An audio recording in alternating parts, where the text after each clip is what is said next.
Marcus Vale had been hauling cargo across the outer rim for 12 years, and in all that time, he'd never found stowaways quite like these. The discovery came at 0300 hours, ship's time, when the motion sensors in Cargo Bay 3 triggered an alert. Marcus rolled out of his bunk with a groan, grabbed his plasma cutter from the tool rack, and padded barefoot through the corridors of his aging freighter, the Wandering Star. The ship creaked and hummed around him, her hull plating singing the familiar song of hyperspace travel. Probably just shifted cargo, he muttered, but kept the cutter powered up anyway. In his line of work, paranoia was a survival trait. The cargo bay doors hissed open, revealing neat rows of shipping containers bound for the agricultural colonies of Kepler 442. Everything looked normal until Marcus noticed the subtle scorch marks around container 77 Alpha. Someone had used a molecular torch to slice through the security seal. He approached cautiously, plasma cutter raised. "Whoever's in there, you've got 10 seconds to come out before I vent this bay to space." A melodious voice answered from within the container. "Please, we mean no harm. We're in need of assistance." Marcus blinked. The voice was definitely female, with an accent he couldn't place. More importantly, it was speaking perfect galactic standard, which was unusual for stowaways from the rim worlds. "Step out slowly," he ordered. "Hands where I can see them." The container door swung open, and Marcus nearly dropped his weapon. 2 women emerged, and calling them beautiful would have been like calling a supernova bright. They were tall, perhaps 6 feet each, with skin that seemed to shimmer with an inner luminescence. Their hair was deep violet, falling in waves past their shoulders, and their eyes were the color of nebulae, swirling galaxies of purple and gold that seemed to hold depths beyond measure. But it was their clothing that truly caught Marcus's attention. They wore form-fitting bodysuits that appeared to be made from some kind of crystalline material, translucent and refracting light in impossible ways. The garments left little to the imagination while somehow maintaining an air of elegance rather than vulgarity. "You're not from the agricultural colonies," Marcus observed, his voice rougher than he'd intended. The taller of the 2 stepped forward, her movements fluid and graceful. "My name is Zara," she said, inclining her head in what might have been a bow. "This is my sister, Nyx. We are travelers seeking passage to the neutral zone." "Travelers," Marcus repeated, noting how she avoided answering his implied question about their origin. "And you thought you'd hitch a ride in my cargo hold?" Nyx spoke for the first time, her voice carrying the same melodious quality as her sister's. "We had limited options. Our previous transport was compromised." Marcus studied them, his trader's instincts warring with other, more primal responses. There was something about these 2 that made his pulse quicken, something beyond their obvious physical appeal. They carried themselves with the confidence of nobility, yet there was a vulnerability in their eyes that spoke of desperation. "Where exactly in the neutral zone are you trying to reach?" he asked, slowly lowering his weapon. "The free port of Sanctum," Zara replied. "We have business there." Marcus knew Sanctum, a lawless trading hub where questions weren't asked and credits were the only currency that mattered. It was also 3 weeks out of his way, which would cost him time, fuel, and potentially his shipping contract. "I'm a cargo hauler, not a passenger service," he said. "And I don't take charity cases." Nyx exchanged a glance with her sister, and Marcus caught something pass between them, not words, but some form of silent communication. Then Nyx reached into a small pouch at her waist and withdrew something that made Marcus's breath catch. It was a crystal, roughly the size of his thumb, that pulsed with an inner light that seemed to shift through every color of the spectrum. Even from several feet away, Marcus could feel the energy radiating from it, a gentle warmth that made his skin tingle. "Quantum gems," Zara explained, noting his expression. "From the crystalline caves of Thessera. This one alone is worth more than your ship." Marcus's eyes widened. Quantum gems were the stuff of legend, power sources so potent that a single crystal could fuel a starship for decades. They were also rarer than honest politicians, with most existing specimens locked away in corporate vaults or private collections. That's impossible, he stammered. Thessera is a restricted world. No one's allowed to mine there. We're not miners, Nick said simply, and again Marcus caught that hint of nobility in her bearing. The implications hit him like a plasma bolt. These weren't just refugees, they were fugitives from one of the most heavily guarded worlds in the galaxy. And they were offering him enough wealth to buy his own trading fleet. What's the catch? He asked, because in his experience, deals that seemed too good to be true usually were. Passage to Sanctum, Zara said. No questions asked. No records of our presence on your ship. And discretion about our arrangement. Marcus looked from the crystal to the two alien women, his mind racing. The smart play would be to turn them over to the nearest authority station and collect whatever bounty was on their heads. But the crystal pulsed in Nyx's palm, and her eyes met his with a mixture of hope and fear that made his chest tighten. You said your previous transport was compromised, he said slowly. Compromised how? Thessarian security forces, Zara admitted. They're quite persistent in their pursuit. Great, Marcus muttered. So not only am I harboring fugitives, but I'm likely to have corporate security breathing down my neck. We can protect you, Nick said, stepping closer. The crystal's light seemed to intensify, and Marcus felt a strange warmth spreading through his body. Our people have abilities that yours might find useful. What kind of abilities? In answer, Nyx closed her eyes and extended her free hand toward a stack of shipping containers. The air around her fingers began to shimmer, and slowly, impossibly, the containers began to rise from the deck plating. They hung suspended in mid-air for several seconds before gently settling back down. Marcus stared, his mouth hanging open. You're telekinetic. Among other things, Zara said with a smile that made Marcus's heart skip a beat. We can also enhance your ship's systems, improve its efficiency, even help with navigation through dangerous sectors. Marcus found himself nodding before he'd consciously made the decision. 3 weeks to Sanctum, he said. You'll need to stay out of sight until we're well clear of the shipping lanes. And if security forces come calling. They won't find us, Nyx assured him, tucking the crystal back into her pouch. We have ways of avoiding detection. As if summoned by her words, the ship's proximity alarms began to wail. Marcus rushed to the nearest console, his fingers flying over the controls as he pulled up the sensor display. 3 ships were approaching from astern, their energy signatures marking them as Thessarian interceptors. Damn, he breathed. They found us. Zara moved to stand beside him, her hand resting lightly on his shoulder. Even through his shirt, her touch felt electric. They're tracking our biosignatures, she explained. But we can mask them if you give us access to your ship's systems. Marcus hesitated for only a moment before stepping aside. Do it. Both sisters moved to the console, their hands dancing over the controls with practiced ease. The ship's systems responded in ways Marcus had never seen before. Power efficiency increased by 30%, sensor range doubled, and the hyperspace drive began humming with a smoother, more stable rhythm. Impressive, he admitted, watching readouts that should have been impossible. We're good with technology, Nyx said with a small smile. It's one of our gifts. The interceptors were closing fast, their weapons systems powering up. Marcus's hands moved to the navigation controls, plotting a course that would take them deeper into the asteroid field they were currently skirting. Hold on, he warned, engaging the sublight engines at full power.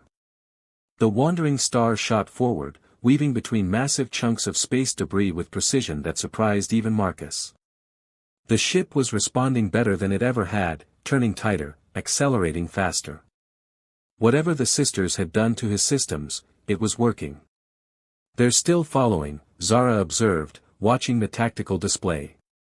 Then we go to hyperspace, Marcus decided, his fingers dancing over the jump controls. You can't, Nyx protested. Not this close to the asteroids.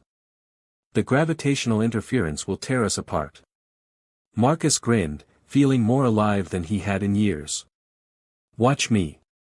He engaged the hyperdrive, and the wandering star leaped into the swirling vortex of hyperspace with a grace that defied physics. The Thessarian interceptors, unable to follow through the asteroid field's gravitational maze, fell behind and disappeared from the sensors. Impossible, Zara breathed, staring at the readouts. No ship should be able to make that jump. The wandering star is full of surprises, Marcus said, though he suspected the sisters' enhancements had more to do with their successful escape than his piloting skills. As the immediate danger passed, Marcus found himself really looking at his passengers for the first time. Zara was studying the ship's systems with the focused intensity of someone trying to understand every detail. Nyx was gazing out the viewport at the swirling colors of hyperspace, her expression one of wonder and sadness. "So," Marcus said, settling back in his pilot's chair, "anyone want to tell me what you're really running from?" The sisters exchanged another of their silent communications before Zara spoke. "We're the last of our line," she said quietly. "The final daughters of House Thessera. Our world's government has changed. Become something we can no longer serve. Political refugees," Marcus nodded. "That explains the security forces." "It's more complicated than that," Nyx added, her voice carrying a note of pain. "We were to be married to representatives of the new regime. A symbolic union to legitimize their rule. Arranged marriages," Marcus said, his voice hardening. "And you decided to skip the ceremony." "We decided to choose our own path," Zara confirmed. "Even if it means exile from our home." Marcus studied their faces, seeing the courage beneath the beauty. These weren't pampered princesses running from responsibility, they were women who'd sacrificed everything for freedom. "Well," he said finally, "I've never been one to support arranged marriages. Consider me your ride to freedom." The gratitude in their eyes was reward enough, but when both sisters smiled at him simultaneously, Marcus felt something shift in his chest. 3 weeks to sanctum suddenly didn't seem nearly long enough. As the wandering star flew through hyperspace toward an uncertain future, Marcus Vale realized that his life as a simple cargo hauler might be over. But looking at the two extraordinary women who'd literally dropped into his world, he thought that might not be such a bad thing. The quantum crystal pulsed gently in the dim light of the cargo bay, and Marcus wondered if he was about to discover that some debts were worth more than money. 3 weeks after the escape from Thessera, the wandering star limped into the orbital shipyards of New Geneva with her starboard engine throwing sparks and her life support systems running on backup power. Tobias Kane looked up from his workbench as the battered freighter settled into docking bay 7, his trained eye immediately cataloging the damage visible on her hull. "Another rough landing," he called to his assistant, Finn, who was already wheeling out the diagnostic equipment. "Worse than that," Finn replied, consulting his data pad. "Looks like she's been through a firefight. Plasma scoring along the port side, and I'm reading massive system overloads throughout the ship." Tobias wiped his hands on his coveralls and approached the wandering star as her boarding ramp descended. He'd been working the New Geneva yards for 8 years, and he prided himself on being able to fix anything that flew. But this ship looked like she'd been pushed far beyond her design limits. Marcus Vale emerged from the ship, looking haggard but oddly satisfied. Tobias had worked on the wandering star before, routine maintenance mostly, nothing too challenging. But there was something different about the cargo hauler today, a tension in his movements that spoke of secrets. "Tobias," Marcus nodded in greeting. "Think you can work some magic on her? She's been running hot for the past week." "Depends on what you've been putting her through," Tobias replied, running his scanner over the nearest hull panel. The readings made him frown. "These power signatures don't make sense. You're showing energy outputs that should have fried your entire electrical system." "It's been an interesting few weeks," Marcus said evasively. "Can you fix her or not?" Tobias was about to respond when movement caught his eye. 2 figures were descending the boarding ramp, and his breath caught in his throat. The women were tall and elegant, with an otherworldly beauty that made his social anxiety spike immediately. Their violet hair caught the artificial light of the docking bay, and their eyes seemed to hold depths that made Tobias want to look away and stare simultaneously. "Friends of yours?" he managed to ask Marcus, his voice coming out rougher than intended. Passengers, Marcus replied, but there was something in his tone that suggested a deeper connection. Zara, Nix, this is Tobias Kane. Best engineer in the Outer Rim. The taller one, Zara, inclined her head gracefully. Mr. Kane. Your reputation precedes you. Tobias felt heat rise in his cheeks. Beautiful women always made him tongue-tied, and these two were beyond beautiful. Just fix ships, he stammered. Nothing special. The shorter sister, Nix, stepped closer, and Tobias caught a whiff of something like ozone and starlight. Marcus tells us you can repair anything, she said, her voice carrying an accent he couldn't place. We hope that's true. The wandering star has been stressed. Stressed is one way to put it, Tobias muttered, consulting his scanner again. I'm reading modifications to your power grid that shouldn't be possible. Did you install some kind of aftermarket enhancement? Marcus and the sisters exchanged glances, and Tobias caught something pass between them, not words, but some form of silent communication that made his engineer's mind race with possibilities. We made some improvements, Zara said carefully. Temporary ones, to help with our situation. Tobias looked from the scanner to the ship and back again. Temporary improvements that boosted your power output by 300%. That's not possible without completely rebuilding your core systems. We have certain talents, Nick said, moving even closer. Tobias found himself backing against his workbench, overwhelmed by her proximity. Perhaps we could demonstrate. Before Tobias could respond, Nix placed her hand on his scanner. The device immediately began displaying readings that defied everything he knew about physics. Power levels spiked, internal temperature dropped to optimal levels, and the scanner's processing speed increased exponentially. What the hell? Tobias breathed, staring at the impossible data. We're empathic technicians, Zara explained, as if that made perfect sense.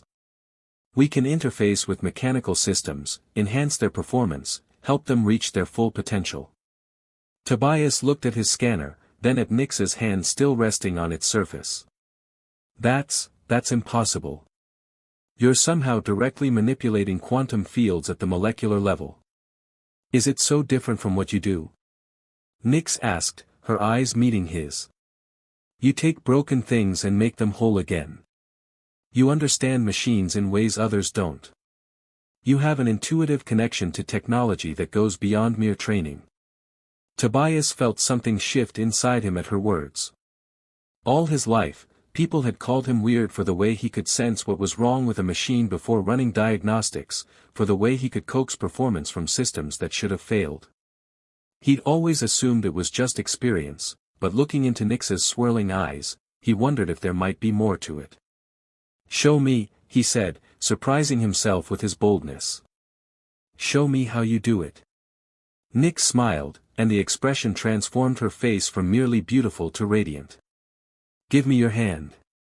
Tobias hesitated for only a moment before extending his oil-stained hand toward her. When their skin made contact, the world exploded into sensation. He could feel the wandering star as if she were a living thing, every circuit, every conduit, every stressed connection crying out for attention. But more than that, he could sense the ship's potential, the way her systems could be optimized and enhanced beyond their original specifications. Incredible, he whispered, his usual social awkwardness forgotten in the face of this revelation. I can feel everything. The quantum resonance in the hyperdrive, the magnetic field fluctuations in the gravity plating, even the bioelectric patterns in the life support systems. You have the gift, Zara observed, watching their joined hands with interest. It's rare among your species, but not unheard of. We sensed it the moment we met you. Through his connection with Nix, Tobias became aware of something else, her emotions, flowing through their link like a gentle current. He felt her curiosity about him, her excitement at finding someone who could understand her abilities, and underneath it all, a loneliness that mirrored his own. You're alone, he said softly, his social filters completely down. Both of you. You've never met anyone who could share this with you. Nyx's grip on his hand tightened. We're the last of our kind, she admitted. Empathic technicians were rare even on Thessera. When we fled, we left behind everything familiar. Tobias felt her pain as if it were his own, and for the first time in his adult life, his instinct wasn't to retreat from emotional intimacy but to lean into it. I understand, he said. I've been alone too. Never found anyone who really got why I spend more time talking to machines than people. Machines don't judge, Zara said gently. They don't care if you're different. They just want to be understood. Exactly, Tobias breathed, feeling more connected to these two strangers than he had to anyone in years. Marcus cleared his throat, reminding Tobias that they weren't alone. So, the cargo hauler said with a grin, think you can fix her up? Tobias reluctantly released Nyx's hand, immediately missing the connection. I can do better than fix her, he said, his mind already racing with possibilities. If you're willing to let me work with your enhancements, I can rebuild her from the ground up. Make her faster, more efficient, practically invisible to standard sensors. That would be useful, Marcus admitted. We've got people looking for us, and subtlety would be an advantage. It will take time, Tobias warned. And I'll need access to some specialized equipment. But I think I can create something truly extraordinary. Nyx stepped closer again, and Tobias felt his pulse quicken. We have time, she said. And we're very interested in your work. Over the next several hours, Tobias found himself working more closely with the sisters than he'd ever worked with anyone. Nyx seemed to understand his thoughts before he voiced them, anticipating which tools he'd need and somehow knowing exactly how to enhance each system they modified. Zara proved equally talented, her touch bringing out capabilities in the ship's computers that shouldn't have existed. The quantum processors are responding to your bioelectric field, Tobias observed, watching Zara work on the navigation systems. You're not just interfacing with the technology, you're actually upgrading it at the molecular level. We reshape reality to match our needs, Zara explained, her hands dancing over the control panels. Within limits, of course. We can't create energy from nothing, but we can help systems reach their theoretical maximum efficiency. Theoretical maximum, Tobias repeated, his mind spinning with the implications. Do you realize what this means? With your abilities and my technical knowledge, we could revolutionize space travel. Create ships that run on a fraction of current power requirements, develop faster-than-light drives that don't rely on hyperspace gates. You're thinking like an engineer, Nyx observed with amusement, her hand briefly touching his arm. The contact sent warmth shooting through his body, always looking for ways to improve, to optimize, to perfect. It's what I do, Tobias admitted, then surprised himself by adding, but right now, I'm more interested in understanding you than the technology. Nyx's eyes widened slightly at his admission. We're not that different from you, she said softly. We see potential where others see limitations. We're drawn to complexity, to systems that challenge us to grow and adapt. And we're attracted to those who share our passions, Zara added, her gaze meeting Tobias's with unmistakable warmth. Tobias felt his cheeks burn, but for once, his social anxiety didn't overwhelm him. Maybe it was their empathic abilities, or maybe it was simply finding kindred spirits, but he felt more comfortable with these two alien women than he'd ever felt with his own species. I've never met anyone like you, he said honestly. Either of you.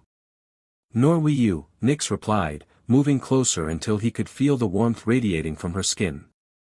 Your mind is fascinating. The way you think, the way you problem solve, it's beautiful. No one had ever called his mind beautiful before. Weird, obsessive, antisocial, those were the usual descriptions. But beautiful? That was entirely new. Stay, he said impulsively, then immediately regretted his boldness. I mean, after the repairs are done. You could stay here, work with me. We could accomplish incredible things together. The sisters exchanged one of their silent communications, but this time Tobias caught hints of it through his connection with Nyx. They were tempted, he realized. They wanted to stay, to explore this connection they'd found. But there were complications, obligations that pulled them in other directions.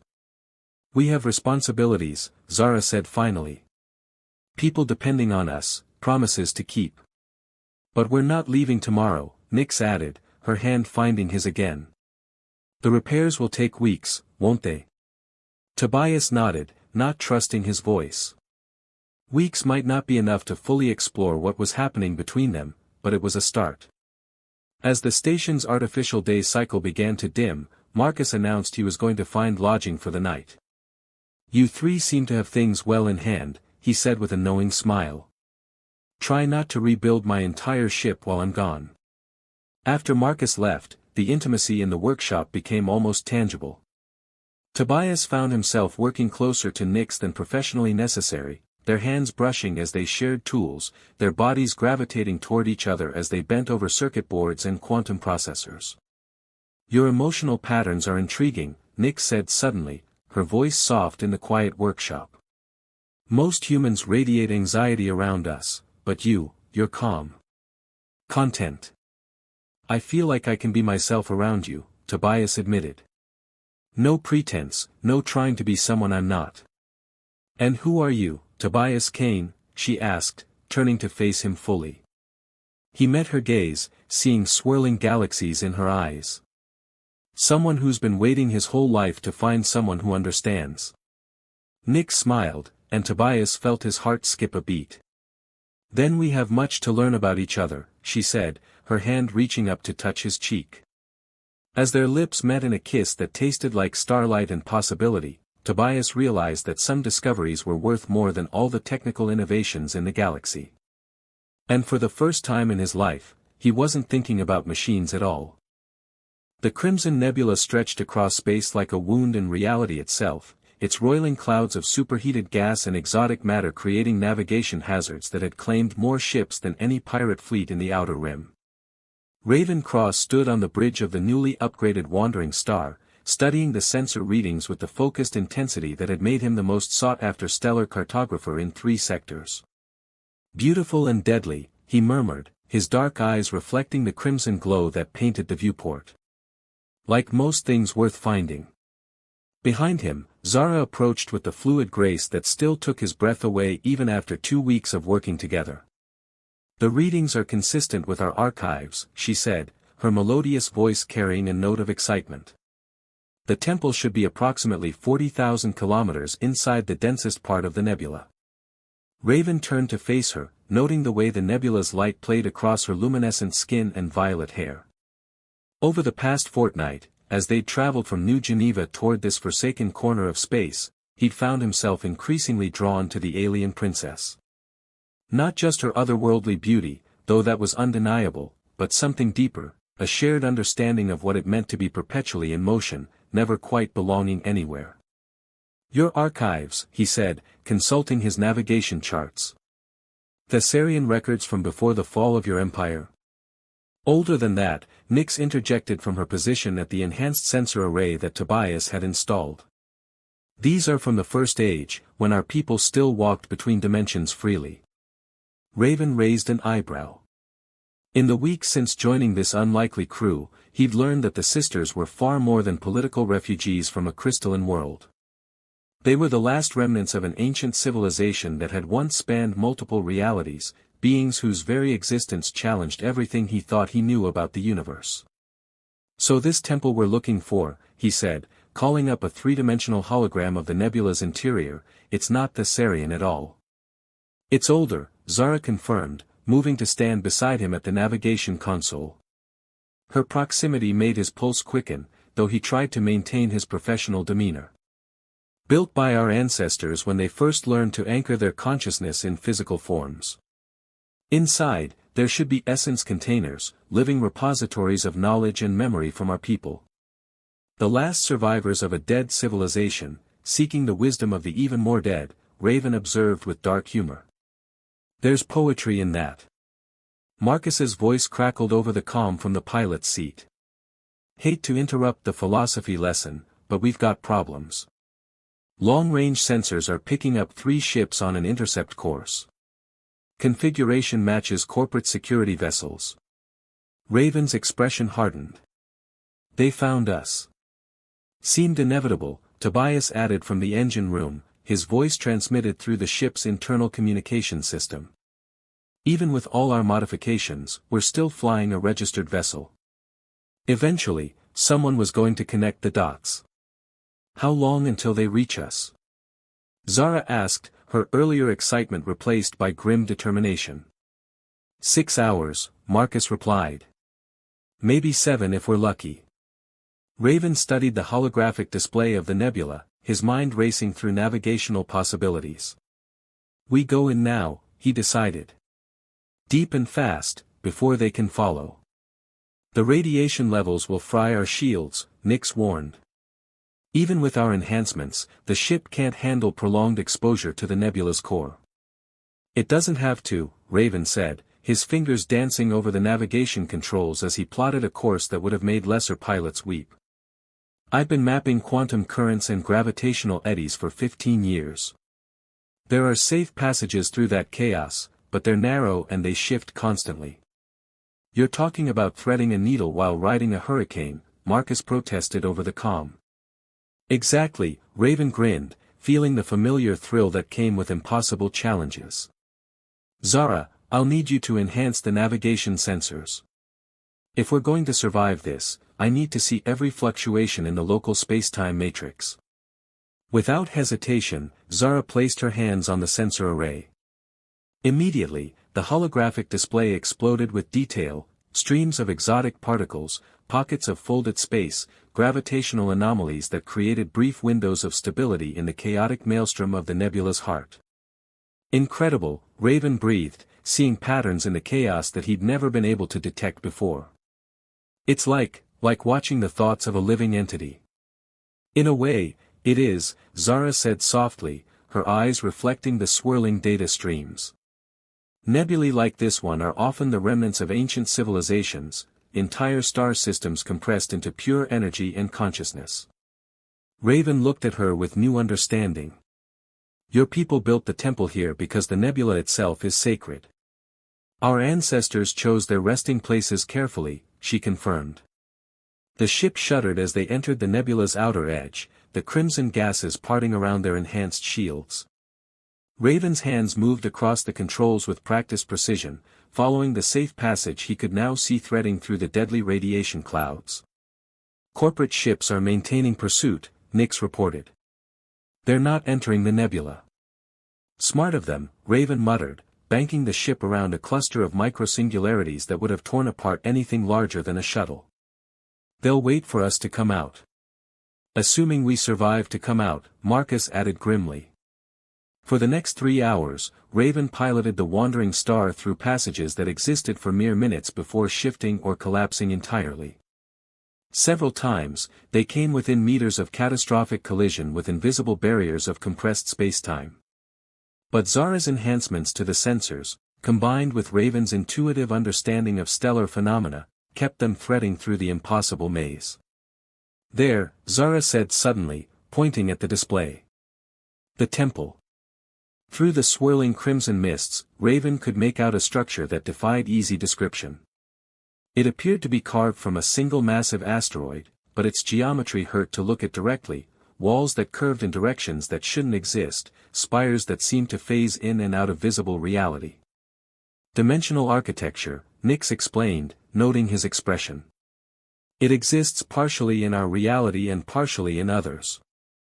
That's why it survived so long in the nebula's radiation. Raven guided the ship to a docking port that materialized as they approached, the ancient technology somehow recognizing their presence and adapting to accommodate their vessel. As the boarding tube extended and sealed, he found himself looking forward to exploring this impossible structure almost as much as he was dreading the sisters' reaction to whatever they found inside. The temple's interior was even more disorienting than its exterior.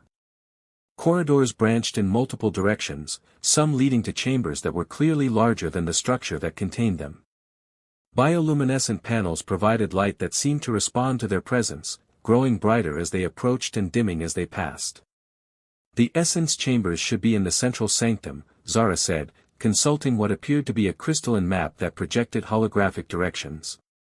This way. They moved through halls decorated with murals that seemed to shift and change when viewed peripherally, depicting the history of a civilization that had learned to exist across multiple realities simultaneously. Raven found himself walking closer to Zara, drawn by her obvious knowledge of this place and the way her eyes lit up with recognition at each new wonder they encountered. "You've been here before," he observed as they paused before a particularly complex mural showing beings of energy and light crafting physical forms for themselves. "Not here specifically," she replied, "but places like it. When Nyx and I were children, before the fall, our parents would take us to the old temples to learn about our heritage. Must have been incredible," Raven said, "growing up with all of this history, this sense of connection to something greater." Zara's expression grew sad. It was. But it also made losing it all the more painful. Imagine if every star chart you'd ever drawn, every map you'd created of the unknown regions, was suddenly declared forbidden. Imagine being told that your life's work was now illegal. Raven felt a chill that had nothing to do with the temple's ancient atmosphere.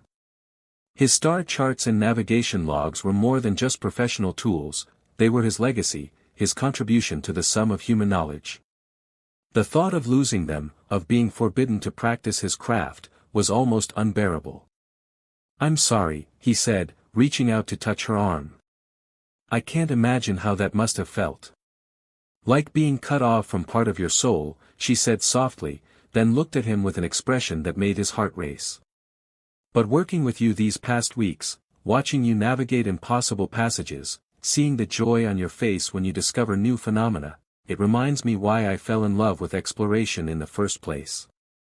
Before Raven could respond, they reached the central sanctum, a vast spherical chamber whose walls were lined with thousands of crystalline containers, each one pulsing with soft light. The essence repositories of an entire civilization, preserved for millennia in this pocket of folded space. "By the void," Nyx whispered, her voice filled with awe. "They're all here. Every one of our ancestors who chose to preserve their consciousness rather than fade into entropy." Zara moved to the nearest container, her hands hovering over its surface as if afraid to touch it. "Grandmother Vera," she said, reading symbols that flowed across the crystal's surface. "She was the last empress before the Great Diaspora." "Are they aware?" Raven asked, studying the containers with fascination and unease. "In a sense," Zara replied. "They exist in a state between consciousness and memory, able to share their knowledge with those who have the ability to commune with them." "Which you do," Raven guessed. "Which we do," Nyx confirmed, approaching another container. "But the process is intense. We'll experience their memories as if they were our own, feel their emotions, share their pain and joy across centuries of existence." Raven watched as the sisters began the communion ritual, their hands glowing with the same inner light as the essence containers. Almost immediately, their expressions began to shift, cycling through emotions that spanned lifetimes. Joy, sorrow, love, loss, triumph, despair, all playing across their faces like memories viewed in fast forward. Hours passed.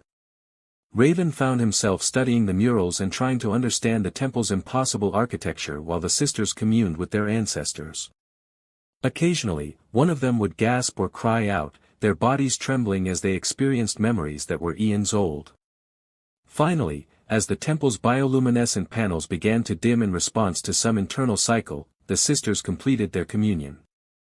They stood shakily, their eyes filled with tears and terrible knowledge. "What did you learn?" Raven asked gently. "Everything," Zara said, her voice hollow. "The true history of our people, the real reason for our exile from Thessera, and—" She paused, looking at Nyx with an expression of profound sadness, "the knowledge of how to restore our race." "That's good news, isn't it?" Raven asked, confused by their grief. "The process requires a sacrifice," Nyx explained, her voice barely above a whisper. "One of us must return to pure energy, become a template for rebuilding our civilization. She would cease to exist as an individual, but her essence would become the foundation for thousands of new lives." Raven felt his blood turn to ice. No, he said firmly. There has to be another way. There is no other way, Zara said, tears streaming down her luminescent cheeks. Our ancestors made the same choice millennia ago. It's how our species has always survived extinction, through sacrifice and rebirth. Then you don't do it, Raven said, moving to stand between the sisters and the essence containers. You find another path. You've already sacrificed everything, your home, your family, your civilization. You don't owe them your lives too. It's not about owing, Nick said gently. It's about responsibility. We're the last. If we don't act, our entire species dies with us. Raven looked from one sister to the other, seeing the terrible resolve building in their eyes. In that moment, he realized that his feelings for Zara had grown far beyond mere attraction or professional respect. Somewhere in the past weeks of navigating impossible passages and sharing quiet conversations during the long hours of hyperspace travel, he'd fallen in love with her, not just her beauty or her abilities, but her courage, her wisdom, her deep compassion for those she'd never met. I won't let you do this, he said, his voice rough with emotion. Either of you. Zara stepped closer, her hand reaching up to touch his cheek. Sweet Raven, she said softly. You've given us more happiness in these few weeks than we've known in years.